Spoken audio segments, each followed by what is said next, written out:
Argentina বিশ্বকাপ জয়ের ২ বছর পূর্তির দিনে কাতারের সেই লুসাইল স্টেডিয়ামে আরেকটি মহাদেশীয় টুর্নামেন্টের ফাইনাল খেলতে নেমেছিল রিয়াল মাদ্রিদ। ২০২২ সালে ফাইনালে হেরে যেখানে কান্না ভেজা চোখে মাঠ ছেড়েছিলেন কিলিয়ান এমবাপ্পে, সেখান থেকেই এবার শিরোপা হাতে মাঠ ছাড়লেন চওড়া হাসি নিয়ে। সেই সাথে মেক্সিকোর ক্লাব পাচুকাকে ৩-০ গোলে হারিয়ে নতুন আরেকটি ট্রফি নিজেদের ট্রফি কেসে যুক্ত করল রিয়াল মাদ্রিদ।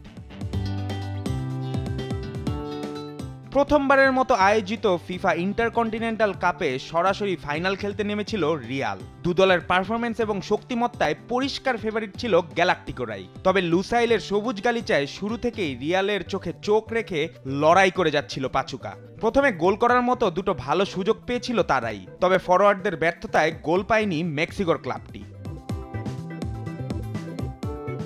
ম্যাচের ৩৭ মিনিটে রিয়ালকে প্রথম লিড এনে দেন কিলিয়ান এমবাপ্পে। সদ্য FIFA the best Joyee Brazilian তারকা ভিনিসিয়াসের দারুণ এক কাটব্যাক থেকে আলতো টোকায় পাচুকার জালে বল জড়ান এমবাপ্পে। ইনজুরির কারণে এই ম্যাচ খেলতে পারবে কিনা এমন সংশয়কে ভুল প্রমাণ করে শুরুর একাদশেই ছিলেন এই ফরাসি তারকা।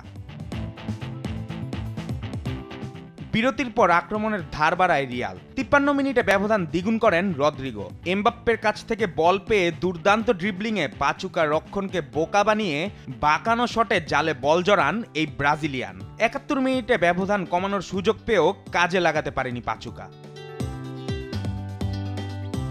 ম্যাচের ৮৪ মিনিটে তৃতীয় গোল পায় রিয়াল। বক্সের মধ্যে লুকাস ভাস্কেসকে ফাউল করায় ভিআর দেখে পেনাল্টির সিদ্ধান্ত দেন রেফারি। স্পট কিক থেকে পাচুকার জালে বল জড়াতে ভোলেননি ভিনিসিয়াস। ম্যাচের যোগ করার সময় রিয়ালের জালে বল জড়ালেও অফসাইডে বাতিল হওয়ায় আর ম্যাচে ফেরা হয়নি পাচুকার। ৩-০ গোলের জয় নিয়ে শিরোপা উৎসবে মাতে আনচেলিত্তো শিবির। চলতি মৌসুমে স্প্যানিশ লিগ, লা লিগা, ইউএফা সুপার কাপ এবং স্প্যানিশ সুপার কাপের পর এই নিয়ে পঞ্চম শিরোপা ঘরে তুলল রিয়াল মাদ্রিদ। জুবায়ের নূর, স্পোর্টস ডেস্ক, দেশ টিভি।